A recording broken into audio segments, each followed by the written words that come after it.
Ganda ng tinapay. Sarap ito ah. Ganito ba kayo kumain ng tinapay, guys?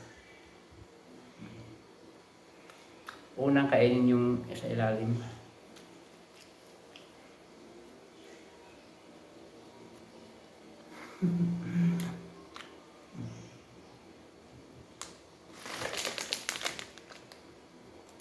Tapos may magnum.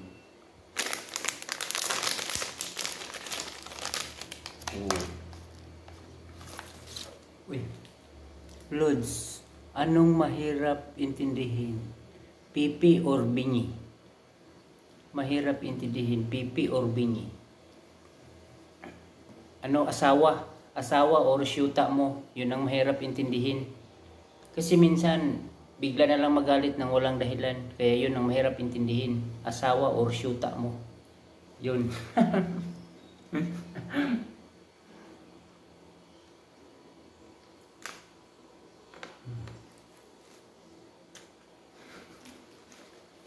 Yun talaga ang mahirap intindihin, yung asawa o kaya yung syuta mo. Yun. Yun ang mahirap intindihin. Kain kayo, ice cream.